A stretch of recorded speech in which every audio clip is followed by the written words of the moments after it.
everybody. Thank you for joining again tonight for another episode. And this episode of Within the Cauldron and Behind the Witch's Veil is going to be about a paranormal team that is actually here in Iowa, which we are really excited because that is our home state.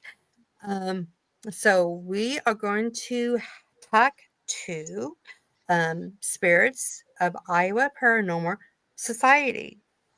And Dane is the lead investigator.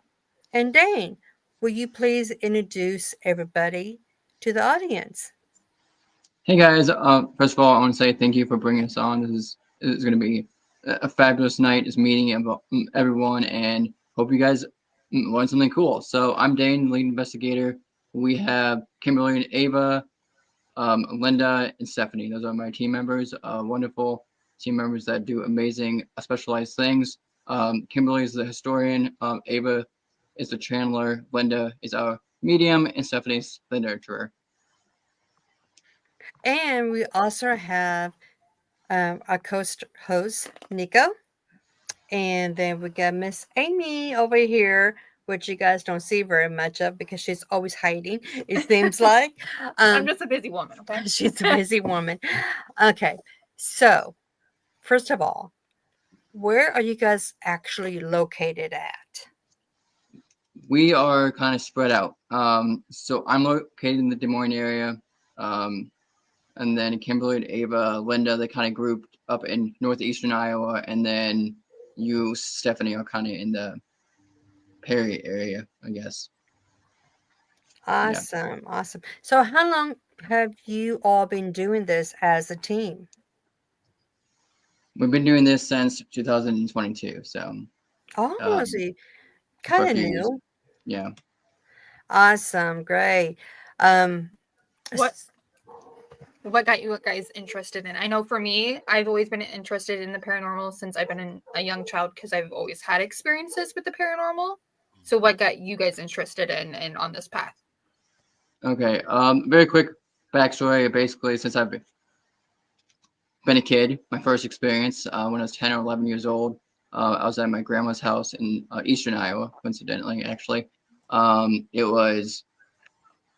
was built in the 1860s, and I saw a full body shadow apparition. And it's like ever since that, it's like there has to be more. So I got more equipment, and eventually, hey, this is too much for one guy. So I just decided to make a team, and I guess everybody else on my team can tell their little backstory if you want. Whoever can start. I can start. Yeah. Just like you, very young age, I had experiences. As early as 4, I knew things, and I don't know why I knew them. And I saw things, and I just had lots of experiences. I think my very, very first experience was seeing the tall, dark man with the super tall, dark man with a hat, which apparently a lot of people end up seeing. And as I got older, I figured out that I wasn't the only one that happened to see that when I was younger.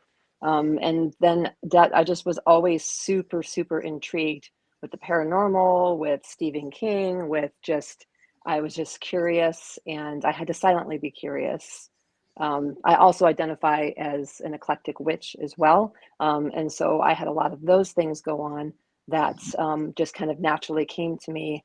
And yeah, we know how that goes in society. So yeah, well, it was squashed pretty early. That's why we created Within the Cauldron, is to connect other people who are like mind, and they have a safe space to go to talk about it. Yeah, I love that. It's very, very much needed. Yeah. Yes. And to connect other people that are like mine across the country and the world. So yeah. I've always had experiences myself. In fact, I had like a pretty serious fear of the dark. Like my parents told me, even when I was little, they had to go to counseling because it was so severe. Because I always thought I was known as having an overactive imagination. But stuff's always kind of continued, and I really love history, and I found it absolutely fascinating. You know, when you go into these experiences and get this information, you know, from the different, spirit boxes and stuff like that. And then you're able to line that up and deep dive into history to kind of tell the story for them. Awesome. It's like if the awesome. walls could tell the story. I love it. Oh, yeah. And Stephanie, I guess that leaves you to talk about yourself. It does. So I didn't have really any experiences. I lost a close loved one. I actually lost my mom at a very young age. And so I then was interested or open into what was really out there after we leave this earth. So I started to become open and just kind of exploring, I guess you can say, different perspectives. And it's kind of led me to this journey, and I'm very grateful. Wow, great. So, how many times a year do you guys go as a team on a paranormal? Do you guys go separately or do you guys go together all the time? Both. Both. Yep. Yeah, I say both. We try to aim for once a month. That's but not everybody has their own personal lives too, so that can be a challenge. But we try to aim for at least once a month. Wow, that's awesome. What was one of the most, I guess, scary ones you ever been on? Wow. Well, okay, that's funny. You asked about that. So that recently, we did a very recent investigation on a property that was known for just Native Americans and stuff. Very the energies. If you've ever faced Native American energy, it's very sacred. It's very hollow grounds. So we want to come with the angle. It's a very respectful angle, but Yeah. we're walking in the woods, and we heard a woman's shrill, and then I heard a man's voice, and then Ava heard. She was several feet ahead of me, and was it a man's voice that said, "Get out"? Yeah. She took off running, and I'm like, that's 101 what you don't do. And Yeah, exactly. but and then Dane's usually like, okay, let's keep going. It's fine, you guys, we've got this. And he's like, we're done. We're not going to do any more. We're going to go back and unwind. Like, that's it. Yeah. Well, Well, Yeah, nothing scares me except for that. Yeah. I feel like you should always listen to your intuition, and if your energy is telling you that you're unsafe, then maybe you should listen to it, especially with the paranormal. so any place in Iowa that is like a hot spot? Bremer County Historical Society. Which is in Waverly, Iowa. So. Yeah. Ooh, Waverly. Yeah, we're not too far from Waverly, about 2 hours, I think. Yeah. So 2 hours south. So, and what was the place again? Bremer County Historical Society. Dane and I are actually both on the board now that we're so involved, and Ava, sorry. So there's 3 of us that we're so involved in history, but we have gone there several times and have not been disappointed. There's some really interesting historical artifacts there, and a unaliving story that happened there. And there's some there's just a lot. It's overwhelming and draining, but it's a very neat experience. Wow. So when you guys first probably go out on a paranormal trip, since you and Ava, Kimberly and Ava, you are the historians, correct? So you probably gave everybody the history. Okay. And Linda, No. the medium. So it's actually I say we're very a unique approach to things. I think one, maybe me, but even it's very limited. I basically give myself some very limited information, and the plan is to go to the location blind. I don't like telling anybody, especially the medium. So because we don't like to, we probably heard the phrase all the time, "Don't be the medium." And every time Linda is actually able to back up stuff 100% of the time, and we get some really good results. And I feel like your brain is such a powerful thing. It will try to make up stuff when it's not really there. So we want genuine locations. So probably Vliska, all that story, so we know what happened. So it's since you know the story, I feel like your brain is prone to make that stuff up. but really we want genuine reactions. Yeah, I can see that with Linda being a medium because the mediums always should be the last to know what the history is, you know. And if you're a real medium, you know, that's what you will say to others. Yeah. You know, I don't want to know. You know, it's just like a tarot card reader. I don't want to know what you want to tell me. Let me just give you a general reading. So I have a everything. question for Lynn. Since you're the medium, do you also use different like like divination besides just yourself? Do you? Because since you're in the I will see coming into this. So I've been doing this for a long time, but not in the paranormal realm. And so this avenue is a little bit new to me. So I really wanted to go into it with just trusting myself first. Yeah. And really kind of understanding the dynamics of what it's like to be a medium for paranormal, because I think it's different for sure. Yeah. And so, but I have been talking about, like, I'm very much into like my normal practices. In my divination is I use pendulums. I actually have a lot of pendulums that speak to me all the time. I do oracle cards. And so I do have other ways. I actually really enjoy scrying. So that's something that I would love to incorporate those things into the paranormal. So that is definitely something that we've talked about doing. Yeah. And there's some things about the pendulum that I think people are skeptical about. And so we have talked about potentially having two of us use pendulums at the same time to see if we get the same answer. So we're going to try and use that to kind of help that skepticism out. So I asked Michelle Ballinger, who we interviewed last, and she was talking about the pendulum too. And what she said that she has done with her investigations is that she puts it on an object to hold it, and then she'll ask the questions, so then nobody can accuse her of, influence it. I've seen jar That's an excellent setups idea. where the chain's fixed on a cork inside of a jar, and then so it's an enclosed system, and then you just have a camera focused on that while asking questions. Very good. No, I absolutely that's good agree with information. that. I was the sensitive for the Midwest Paranormal team here, and absolutely agree. Like, I did not want any information.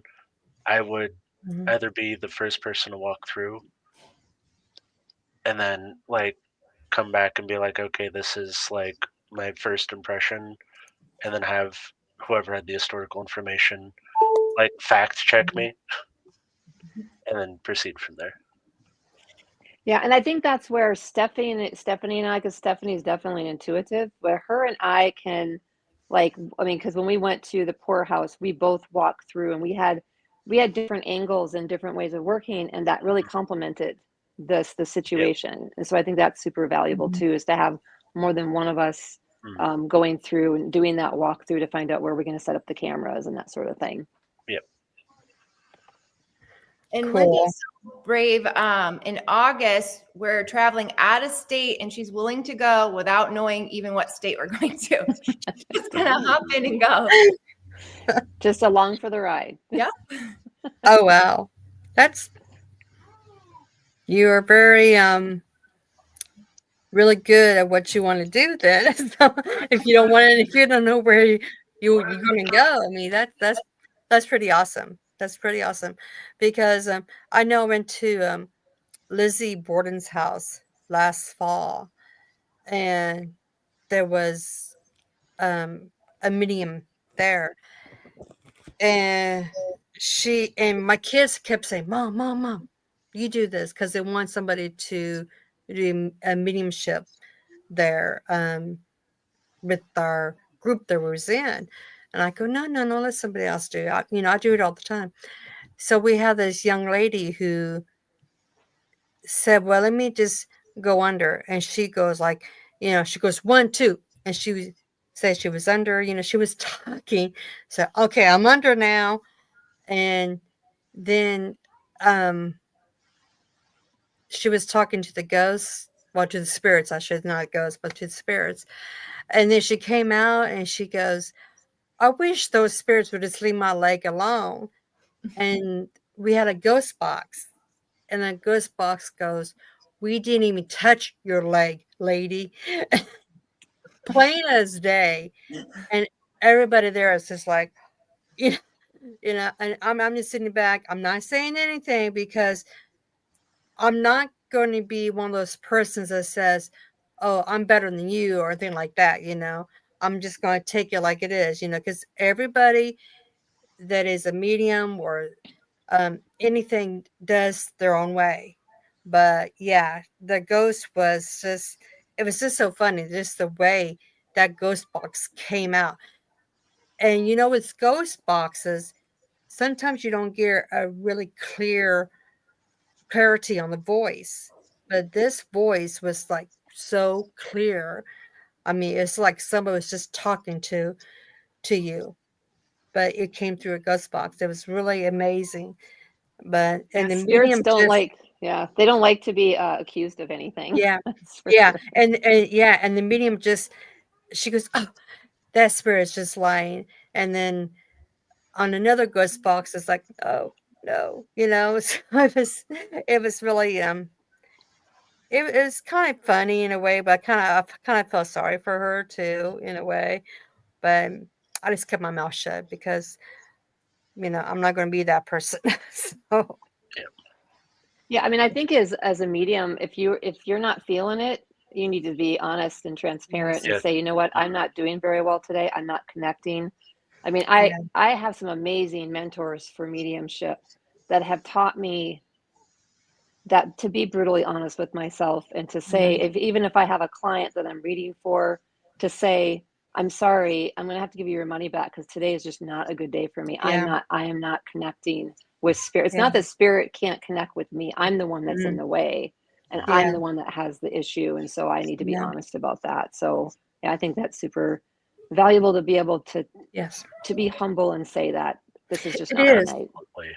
It is to be honest because if you're not going to be honest, and you might as well not be a mediumship at all. I Mm. mean, because it's just like a reader, anything, a witch, whatever, druids. If you're going to do something and you don't get it, if you can't get a connection, don't fake it. That's Right. just so wrong. Yes. Yeah, it's a perfect segue because the thing is what we do too. We aren't the Zach Baggins personality where we go into the location and screaming at whatever, when they say it's a demon. No, it's not. It's just your AC. Just calm down. So we go in there with the angle of we want to debunk as much as we can. Mhm. And then these are why we have the science aspect. We have these tools and data is like, well, can it explain this? Maybe yes and no. But then we have like all these people that kind of help us, behind the scenes, like Linda and Stephanie. And then we have the history part. It's like a cauldron. It's just basically it's a melting pot. It's Mm. everything is and there it works there for a reason. So we don't we don't always assume paranormal activity when there's none. Yep. And you're not trying to fearmonger people into Exactly. Fear believing is that that's how there's a malicious spirit when yes. it's either like an echo of the house or like a harmless ghost that people see occasionally. That Mhm. I think that's my biggest complaint. Um, consuming like other paranormal media is the demonization of the spirits, and Yeah. especially somebody who's also a witch and sensitive. That Mhm. like, and somebody who's done paranormal investigation. Like I personally have so infrequently come across not only a malicious spirits, like truly malicious spirits. Um, there were a few exceptions, but the countless calls of people being like, "There's a demon in my house." No, you have a ghost that wants a voice, and it's Mhm. just upset. Yeah, and I usually say a lot Mm. of times because I don't subscribe to the fear factor either. Excuse me. And I just I think that is where we can get into trouble with some of this stuff and sensationalize it. But I think respecting spirit and understanding that, approaching it in a way like they deemed me the calm, and I think it's only because I was taught to be able to approach things in a way where I'm just very grounded, and I've learned to not have that fear factor. It's not that sometimes I don't get scared because we're in the dark, right? I mean, and you're in a big building that makes noises, so it's like I'm human, but I also don't let it run away with me, and I try to take it for what it is and just not sensationalize it. Yeah. And I was told actually by another team how they worded it. You spirits are just like humans. You have really nice, patient ones, and sometimes you have complete jerks. And so it's not necessarily a demon. It might just be a spirit that woke up on the wrong side, So you just have to come in with an approach of, as we keep repeating, respect, and know that you may be dealing with someone difficult or someone easy to work with. You don't know. Right. And sometimes spirit, they don't know how to communicate in the best way. And so they can come across as really aggressive. And that is their way of communicating. And that might have been, like you said, that might have been their way of communicating in life as well. And so just recognizing that kind of helps you, approach it in a different way. We have a comment from one of our UK sisters.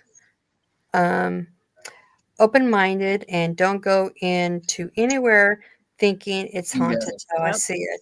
She does paranormal investigations in the UK. Oh, cool. So yeah, you are being watched from the UK and Scotland. So until you see it, until you feel it, until you experience it, the energy yourself. Yeah, I totally agree. And there's times that, there's a haunted or a location that's recorded to be haunted, and like there's evidence to follow that, but you may go in and have no experience whatsoever. It's just a dead day. Yeah. And that happens. And she also says, look at everything open-minded. I try not to get connected to what I'm told till I see one, and most of the time it's just a spirit connecting. As she continues, as it's hard for them. So it takes a lot of energy for spirit to try to connect in that way. Yeah. It takes a lot of energy. I did a spirit box session with the Edwardian period spirit, and my favorite thing is she was extremely rude to me the entire time, and she called me a waif, which is Edwardian slang for like a homeless person, like an unkempt homeless person. And I was just like, it came through the spirit box, and I was just looking at it like, you rude little child. Okay. So, I've been called worse. So, there's hence his nickname. Yeah. So my nickname is called the Gentle Jerk, because spirits just don't like me, and they just want to kick me out of the room every time. So that's because I feel like, because once again, in this type of work, you have to have boundaries, and sometimes spirits don't like the boundaries. They want to kind of latch onto you. So that's why we have Ava the channeler. Everybody loves Ava. When she leaves the room or she like falls asleep, it's like, Ava, wake her up. We gotta wake her up. We want to talk to her. So it's all about boundaries. And we have another sister in Scotland. She also does the paranormal too as well. People forget that there's so many entities, spirits, ghosts out there. The human spirits aren't usually a problem. It's when you step out of the human genre, it gets hairy unless it's a stubborn human. And then another friend is like, where at in Iowa? I think they came in late.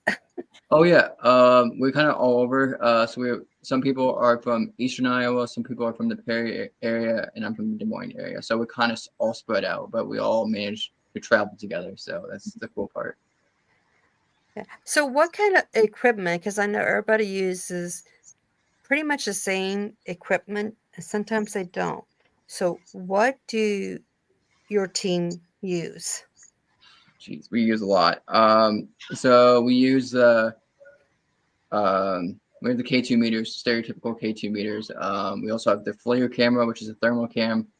We have the SLS, which is the stick figure camera that people know. And it's, spirit boxes.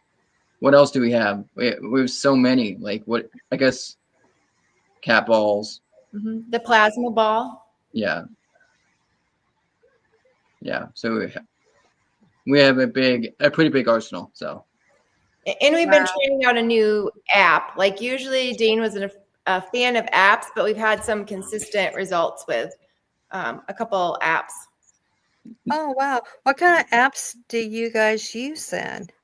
It is called Ghost Science Toolkit by M3 Paranormal. We found the guy on TikTok actually. Oh, It's only for like iPhone Pro 12 or the 12 series because first of all, I would say my beef with paranormal apps is that you don't actually see the code or what's going on behind the scenes. So they have a lot of fake code. It's like everybody's probably heard of the ghost radar and stuff. So it pops up all those words and stuff, but really it's probably just listening to your microphone and stuff. But this is cool because you can actually see the microphone working. You can actually see the geophone, your compass working, and that's how and the EMF signals. And I actually talked to the developer. He's been in the field for a while, so it's pretty legitimate. It's really cool. And it's interesting. Oh, sorry. Go ahead. oh no, go ahead. I would say it's interesting because you can be offline, so there's no internet to hook up to, but then it's very specific with like even names or stuff like, it picks up on that. So Mhm. Interesting. Very Um, old-fashioned names too. So we got somebody that does live in the Des Moines area, Oh, Dane, very cool. Very cool. Very cool. Nice, just nice. to let you know. And then PWI is I use equipment, but the best tool is you. Yes, 100%. Yep. I agree with that. I agree. Yeah, 100%, definitely. Okay, Nick, do you have any questions? I think I'm taking over the podcast here. So I'm sorry. Oh no, you're fine. I'm trying to think. So covered. Do you guys have a favorite location that you have done? Um, the one I say the historical society one, that's always a favorite. It's it's one of those few locations where you can actually go back and you can find stuff. And I say it's one of those not overly investigated locations. What we like to do is we stay away from the major ones like Melvin Manor, Valeska, because we all think those are like people, in my opinion, just overly done, and you don't find anything original. And plus, I feel like the story there has been told many times. We like to Yeah. tell new stories and bring awareness to history. There's actually in Waverly, Iowa, so this is what we're very proud of. A very cool team that loves history and loves to preserve it.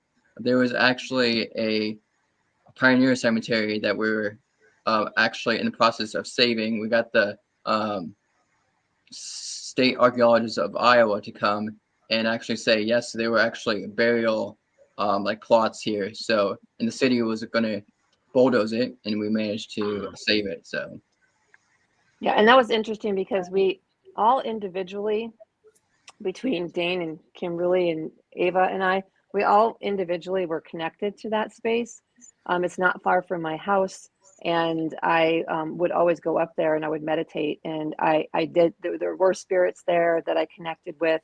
So I already had a connection with the spirits there before I even knew that they were interested in that space. So then we all kind of came together and then worked together to make sure that we were able to save that space because they were either the city was either going to contemplating selling it or they were going to build something on it or do something with it that wasn't what it was connected to. So We had a similar thing happen here. Unfortunately, I found out about 30 years later, but I live here in Omaha, and the part of Omaha that I live in has two cemeteries that were recorded to have been in the area, but the developers bought housing, bulldozed, took the graves out. And so from the Folklore Society, they're still looking for 2 whole cemeteries here Wow. that they're just under somebody's houses, which is fascinating, but also absolutely horrifying. Yeah, As like right. somebody who is in the paranormal, like witchcraft, anything like that, where it's just like there's like acres of spirits that are unrested somewhere in my area, um, which is really upsetting, but also like just like you guys, like I go down to the local folklore society and the historical societies, and it for our viewers, if you have a historical society or a folklore society, go visit them. They're cool as hell. Yes, support them because they need your help more than ever. Yes. And you will Yeah. find some of the weirdest and coolest things out about where you live. And the I found out that the house next to my grandparent-in-law's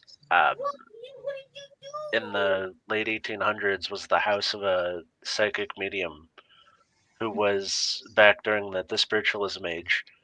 And he ran a shop that was next door to their house for years. And when he passed away, he had specific requests that he wanted to be cremated and then sealed in his shoes and hung above the bar that is like down the block. And to this day, that bar has his shoes and he haunts the bar. And, but I had first off never heard of the bar that was there. And it was a cool thing where I found it and found out that not only do they still have the shoes, but that it's a paranormal location and he's active there. Um, Yeah, what I think there's is? so, sorry. Oh, go ahead. No, you go ahead. I think that there's some amazing things about historical societies because my experience is I've lived in this town for years and I had never been to that historical society. And so when I was able to go through and connect to the spirits that were in those spaces, and then Kimberly was able to give me feedback on that. And, you know, and I'm sure that all of us that are intuitive and mediums, when you have information, even though you know you're good at what you do, Mm. when you get the information and you're accurate, you're like, oh wow, did I do that? Oh yeah, the Right? You still validation is have that, amazing. right? You Yeah. still have that feeling Mhm. like, oh, I don't know if I'm really right. But when you are and you get that feedback, it's like fascinating. So I mean, I think that's what I love the historical society for, is because it gives you that Yeah, that the verification. ability to practice in that Mhm. way. It's so yeah, and there's just so much. I mean, there's so much energy in those places. That's a little bit challenging, I think, but once you're able to kind of sift through that, it's easier to connect, I think. So Interesting question. What is one of your dream places that you would like to go to investigate? Let's start with Stephanie. Then we just kind of go. So I've always been kind of fascinated with, I know it's known, but the Sally House. I would like to visit there one day. Interesting. I think we have a friend, Colleen, who visit there. Didn't we, Nick? I think something like that. Yeah. So, how about you, Dane? For me, probably would be Gettysburg. Is Oh, I've been to Gettysburg. It's a must. You have to go. I can vouch for that. Definitely have to go. You all have to go. Um, yeah, and when you go, let me know what you think. So, definitely. how about you, Kimberly and Ava? I would love to take the whole team, no matter where we went, somewhere in New Orleans. I think just would be crazy fun. That's what I was gonna say. Somewhere in New Orleans, just called it. But If you guys go, I'm going to sneak in your suitcase because I want to go there too. Yes, we will. How about you, Linda? I think I'm really drawn and connected to the Native American heritage in our country. So I think anywhere I could connect and understand and learn from um, from that culture in the spirit realm, I think would be absolutely amazing. So not any particular space, just I guess all over essentially, since Wow. they lived all over in our country. So Well, that's a good thing to point out. Iowa has hundreds of Indian burial mounds Mhm. across the state, Yeah. and they're super cool. So Yeah. I've even one of our family, the cemeteries that my grandma used to take us to, we had family buried at, had an Indian burial mound that they built a cemetery over around, which was interesting. Hmm. But their Indian burial grounds are fantastic. The Hummel Park up here in Omaha was built around to preserve an Indian burial ground, and they think that's part of the reason that it's so active. Wow. wow, We yeah, actually have at the edge of our woods in our property, we have a Native American woman buried. And then this was it last week, we were putting a koi pond. Well, we're just digging a really big hole, like 5 feet from our house.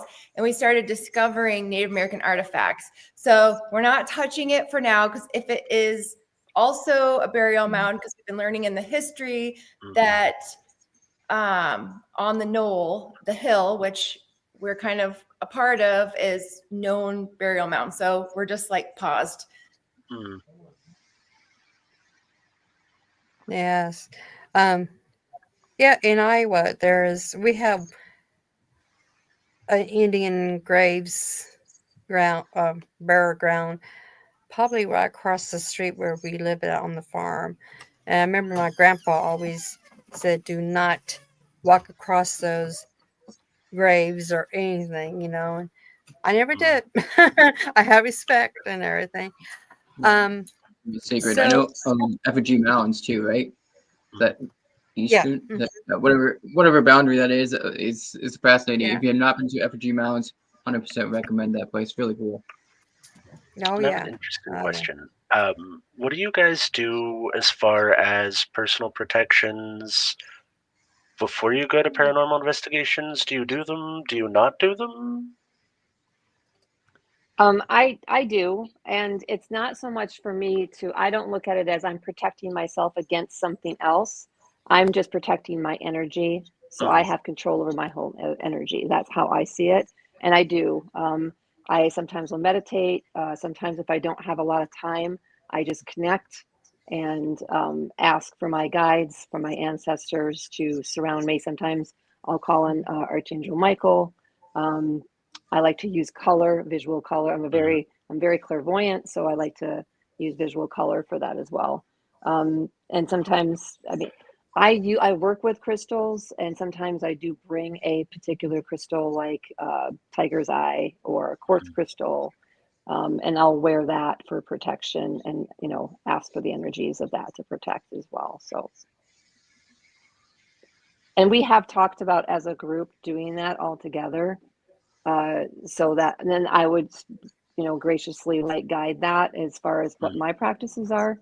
And then if people chose to do their own thing at some point, that's cool too. But I do feel like it's important for us to all protect our energies as we walk into these Oh yeah.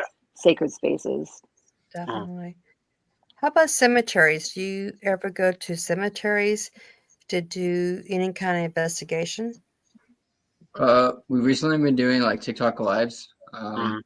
on cemeteries, and I think the one major reason I do that too is also kind of bring awareness to like Yep.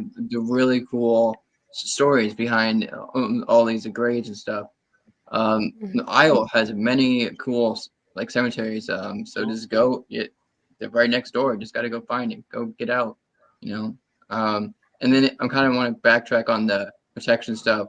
And once again, Linda's like everybody has their own way of Mhm. protection, but for me, I just kind of just go in there. It's like Yep. I think the main thing is just going into a place with positive thoughts. Just be positive. Yeah. That's half the battle right there. Just be positive. Mhm. And no is a Yeah. powerful, powerful barrier. Yeah. Then you're not. Mhm. Yeah, Oh, I guess yes. so I guess I just go in as respectful as I can. Mhm. I guess with also a positive attitude and try to bring respect, and show empathy to the situation. And so far, I think things have gone okay. So Yeah, and I think our intentions too. So I think all of us, our intention is to tell the story. Yeah, you have That's what our passion is to be Mhm. able to respectfully tell the story of the spirits that have something that they want to tell us, and Mhm. to be able to do that in a way that's honoring them. You're not doing the Baggins invoke the spirits and piss them off to get things. You're letting No things actually provoking. occur. Yeah. Yes, and that is my preferred outlet for paranormal, is that like people like being the observer Yeah. and watching what unfolds. And Yeah. I guess my next question is, do you guys, if you encounter, um, do you move spirits on? Do you do cleansings of locations if necessary? Or are you guys solely just observers? I know it may be a case by case. Yeah, cleansing, yes. I personally don't subscribe to passing spirits on. I feel that spirits are way more powerful than we are on this earth, and so I don't typically subscribe to that. But I do definitely feel like cleansing spaces from stagnant and heavy energies can be valuable. I don't feel like it's cleansing spaces from spirit in general, but I think those heavy stagnant energies can cause a lot of things to happen, and Yeah. that it could be valuable in those spaces. If the people that frequent those spaces if that's cool with them, it's not something I would do without permission. Mhm. Yep. And I would actually have conversation with spirit and let them know what I was doing Mhm. and why I was doing it. So I'm That very is much about being verbal with yes, the spirit to let them know what's happening. absolutely. Yeah. That's one thing I think a lot of people don't understand, is that the we're dealing with the disembodied dead. They have personalities. They have consciousness most of the time, unless it's just like something stuck in the walls as a recording. But most of the time, Mhm. like, it's a spirit that can be like conversed with and reasoned with. It's not just a unsentient blob throwing things across your house or whatnot. we've had one spirit that we've worked with actually multiple times. And the first time we communicated with him, he was very angry. And we know his history, that he was put himself in a bad situation. It did not end well for him. And he was so angry. We were there, and really upset. Well, we've talked to him a couple times now. And this last time, it was almost like the stages of grief. He opened up a little bit more, and the person that went under was like sobbing and feeling all of that, and he was sorry and filled with this regret, and it's just interesting. And it was rewarding to talk to him and explain that the past has moved on, and you don't have to hold on to this. So I don't know, it's just interesting that they're Mhm. still very Mhm. human like. Yeah. Now, can anybody join you? I mean, do you ever invite outsiders to come in and go on investigations with you, or that's a no? Uh, we have actually. There's been we have some things in the works. We wanted there might be some workshops coming up. I know we got invited to the Blue Ribbon Iowa State Fair, so we were kind of paired up with them. We're going to be doing a workshop at the Port Farm in Waverly, so I hope to see some of you guys there. And then we do have a couple workshops coming up, so in the works. It's very exciting. So I love that. And we just actually, was it a month ago or 2 months ago? We met with another team that came from Texas, and we went to a location near Des Moines, and then they had so much fun, so they came up to Waverly, and we did another location in 1 week. So it's fun trying new people and new things. So we're open to it. His Oh, background too. wow. His background is pretty darn cool too. Yeah. He was an reptile wrangler for Better Call Saul, and he also did a Stranger Things episodes. And it's a very cool guy. He's very down to earth guy. But we actually had a very unique angle from him. He brought in his canine investigator, so he had a GoPro attached to the dog and stuff. And it's very quite interesting to see a night and day difference between the two locations with the dog. The dog was pretty happy on the first investigation, but then at the historical society, it was the switch completely turned off. It's like very like scared, frightened, like wanted to kind of get out. It was very interesting. I have a couple That's really cool. comments here. Here you go, Nick. Whoop. Drew says here in the Okay. UK, especially old castles, Think I'm there's froze. spirits that are old, and they're looking for a way to cross. My guides have walked many through the light. And definitely, I mean, crossing spirits over isn't, I guess, a calling for everybody, and not every team will do it.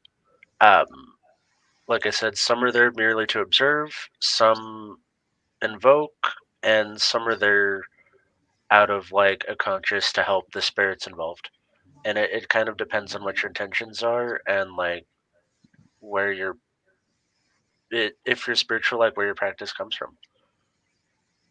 Absolutely. And I absolutely don't, I personally don't subscribe to it. So I definitely don't judge anybody else that has a different way of doing things. Because like you said, I believe we all have different ways of approaching the situation. We have different jobs to do essentially. So, so yeah, I don't look down upon anybody that does it differently. And I respect everybody in their craft and what they are being driven and drawn to do. Oh, Yeah, For what sure. PWI is saying, I kind of want to, Yeah. first of all, 100% agree. But I'm saying that we can encourage, but we never force spirits to, like, we're kind of like, hey, here's a direction. If you want to go that way, cool. If you don't, we're never going to force it, you know? Just kind of do it in a passing thing. It's very passive, Yeah. not aggressive. I do like to ask the question, why do you hang out here? Like, you know, what is it that's keeping you here? To see if I get answers from that. Sometimes that Yeah. helps because I do understand that there are earthbound spirits Yeah. as well. So, Oh yeah, they all have their own agenda. yep, they They do. can be some very interesting ones too. Aaron Duff here says, "What do you guys feel about soul families?" I love the concept. So a soul family is essentially a belief of the afterlife, or well, through reincarnation, I guess, that a group of souls kind of travel together through existence. At least from my understanding, I like the sentiment, but my personal cosmology doesn't necessarily align with that. Um, but I do believe that absolutely in an afterlife. But I guess for context, I'm a Germanic pagan, and our concept of the soul is kind of different than other religions. We believe the soul has 7 parts. So one part follows the family line, one moves on to the afterlife, one returns to the earth, and then there may be a portion that is stuck where somebody's passed if something traumatic has happened, or that may come back to visit. But everybody, because cosmology is different. That's fascinating. That's a fascinating concept. So I'm an Akashic records practitioner, and I just feel like I just got this vibe like I need to figure out how that fits into Akashic records. It So lines up very, very well. yeah, So very there's interesting. a portion of the spirit that reincarnates in like the family line. So it may skip generations. There may be a pause for whatever reason, but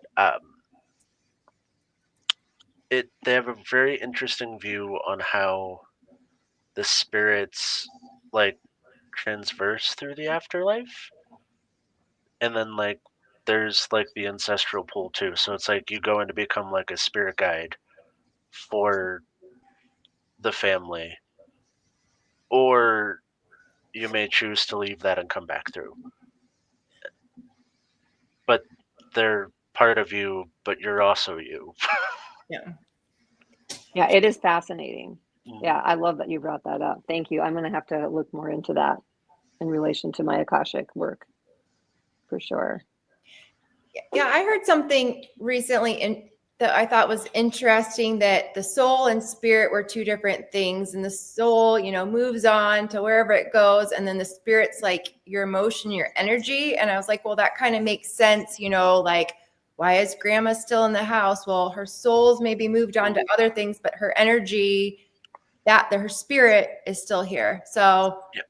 I mean, we'll all find out someday, but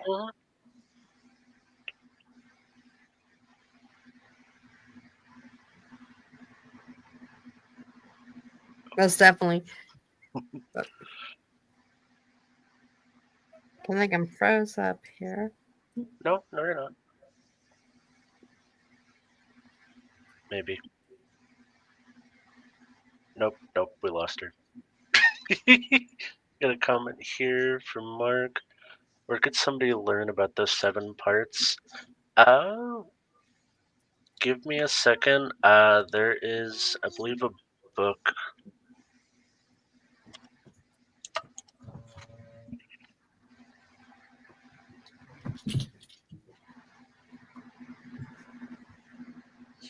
We do have a comment by PWI. I'm gifted, so I do not at all can go. I don't force, and I don't do it in a public place.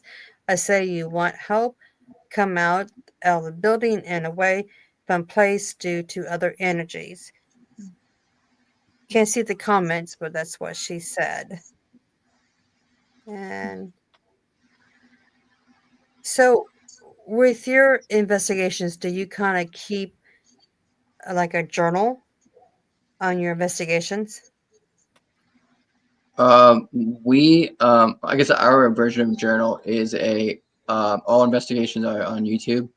That's how we kind of document when we go through the investigations. We edit them together. We get the most convincing, I guess, the most convincing part, because to be honest, a lot of people think it's you see what's very relatable to TV, but there's a lot of sitting around. There's not like screaming at the ghosts, "Oh, get out of here!" Whatever. It's I think what would you say the most? Because what occurs on an investigation the most, Stephanie, or anybody? Like what's the majority of it? Sitting around, or I'd say sitting around and trying to explore the different technology we've brought to see what kind of responses we get. But one room you think, oh, it's gonna have so much energy, and you go in there and you bring everything in there and there's nothing. Or you leave something in there and you go to another room and then you hear it going off like 20 times because now they're back in there and messing around with things. So it's a lot of, I guess, just kind of figuring out where the activity is or what they respond to. So different approaches, definitely. And then, yeah, a lot of crickets sometimes. Mhm. and you post. It's a lot of we got it. Wow. So what's your next? Next I said, investigation. what is your next investigation? Yeah. We are going Yes. another location in Waverly next month. It's a poor farm. So there's a lot of crazy stuff. We've been there before, but we're meeting with another team. The first time we went was actually when Iowa had those. Was it last year with the Northern Lights? Yep. So that big flare, it was really cool. um, Mhm. experiences, a lot of activity during that time. But when we came home, all of our files were corrupted. So even our phones, like from TikTok lives and stuff. Yeah. So it was very frustrating. So we Oh. got a lot of cool stuff, but unfortunately we couldn't show it to you guys because this And got this corrupted. time we're not sleeping in the building because the last time we slept in the building, we had people hovering over us in the middle of the night. We Well, heard things. We except heard I that might there's a be. girl I don't that, know about you guys, but I might be. I bet. yeah. I did not sleep at all because I could hear. I knew we were alone, but I could hear chairs being dragged above us. And then it was Dane and was it Troy and Yeah.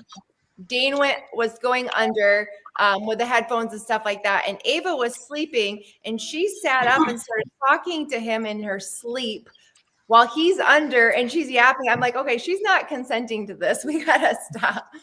So no, I will sleep outside in a tent this next time for sure. And to mention, there was Oh, and there was rats. Yeah, we call Oh, wow. motion cameras, big chunky ones. they're super cute though. Yes. Down in the basement. I remember that. Yeah. Oh, wow. Wow. Speaking to you guys, it's really has been exciting, and especially since you are so close by. I mean, I know you around the area, but that's really awesome. Because I know we do have a couple of teams in Iowa that it's just not really out there as much. I don't think they're kind of slowing down or anything because I guess it's a hobby that you have to have the passion for, I would say, you know. But one question for me is I just really want to know, who do you like the best on the paranormal scene? I mean, there's ghost hunters, ghost adventures, portals of hell. I mean, there's a whole bunch out there. What Um, is your favorite show? my You one can is bias. the Holzer Files. I'm not sure if you. That's the way that they approach. I'm not sure for people that aren't familiar with the Holzer Files. It's based on the ghost hunter Hans Holzer. He's like the first American ghost hunter, but without all these fancy gadgets and stuff. Basically had a microphone and a transmedium. The people that don't know what a transmedium is, basically they could touch, feel everything through what the spirit is saying. But the cool thing is for the Holzer Files is they actually have the medium talk. They have it actually on the tape, I guess, and then they are actually compared the new medium versus the old medium and see if any of those stories kind of collaborate. And if they do, they kind of explore it more. It's really cool. It's a really cool way to do it. Cool. Anybody else? I would agree with Dane. That would probably be. I just really like their approach and their level of respect, and just the twist of how they're doing it is just fascinating to me. I actually How like about you, Stephanie? the Dead Files with Amy Allen. I like Yeah. them going in quote blind and then doing the history on it. That kind of reminds me a little bit of what we do. So yeah. And that leaves you, Kimberly and Ava. I like both of them. I Okay. can agree. I've watched most of the Dead Files, but I like I mean, it's probably a tie for me personally. They're both great. I would say honestly about same. I really like Dead Files though, so it's a little wishy-washy, but That is one of my favorite. I actually went outside the box. I always do that. And I asked Amy Allen to be a guest on the show. So I haven't had no response yet. So never give me know. some good mojo there. Maybe we can have her on the show. If we do, I invite you all back so you can help me interview her. So yeah, so Awesome. let's manifest it. Yes. But it's been awesome. We do paranormal once a month for just talking. Anytime you guys want to come on, share your experience or anything, let us know. We'd be happy to have you back. Have anybody else that you know of to come back and just talk for an hour on the unknown, because it's really popular, and a lot of people just likes to know what the unknown is. You know, it kind of creeps them out, and they're like a good scare. To me, I just love communicating with the spirits. So, Yeah. oh, one last question. And do you, any of you guys, and Melinda, this might probably pertain to you more, maybe, or Stephanie. How about the Ouija board? Do you, any of you guys use that as a tool? I don't use it as a tool, but I still feel like it's a divination. It's just a tool. I Mhm. don't see it as a negative thing at all. I Okay. think it's just a matter of preference. I have a different perspective. I respect individuals who use it, but I personally do not want to touch it. And we've gone on an investigation, and I will just go the other way. I Yeah. totally respect Don't worry, that. Stephanie. I'm not bringing one with us. I I promise. Well, that is really great. All you guys have respect for each other, and that's really cool, because that's what makes a good team and everything. So, And I think that's what a lot of teams are missing, is that different perspective and that approach and that respect to everybody's decisions. Yeah. And just because I felt something in this room doesn't mean Kim or Ava will, or Dane thinks we should go do this, and we all have different perspectives, and then we kind of figure out as a team where to best go. And I think that's why we are so solid, and why we continue on to do investigations. And not only that, we do them because we want to know the history, and if it's a personal location, we want to help that family. We're not looking for reviews, we're looking for answers to make them feel better about the situation that might be going on. Oh, 100%. and that reminds me, how about the cost? Do you guys have any cost for anybody to, like, if somebody says, come and investigate my house, how much will it be? No Nope. cost? No, Yeah. all free of charge. We don't subscribe to that stuff. We do it. We don't want to. Fear is a lot of things. It's already unknown already. So why abuse that person? They're already freaked out. So we don't want to take advantage of that person. Exactly. If we can help them, and I mean, the biggest thing would be just making their feelings and fear, feel validated. I mean, that right there is okay. I'm not crazy. Yes. Find something, or we could give suggestions. Maybe if we didn't pick up something, we can give them suggestions, and I think that's been really helpful with everyone that we've worked with. And there's also been many locations where it ends up being a very sensitive topic, and like, of course, it's nice to post your evidence, but many times it's just a true personal subject. We just don't post evidence because we want to be respectful to the family, respectful to everybody else. So yeah, we're not here for the views. We're here for the evidence and the history. Okay. and I'm Well, assuming there's a contact form on the website on the bottom here for people to reach out Yes, to yes. request investigations. Yep. anything else you want to say before we depart? I think always stay curious, who knows what's beyond. I guess that's why what we do. We're here to know as much as we can, and then whatever comes is. Curious Awesome. and respectful. Yes. Right. Well, I just want to tell everybody to, in the audience, to share, like, and subscribe to our channel, and also go down to the banner down below. Check out their website, bookmark Give them it, some love. friends with them. Yeah. And I just want to say it was nice to have all of you guys on here. If you just stay for just a few minutes while we end the show, but I just want to say blessings to all. Thank you. Yep. Thank you.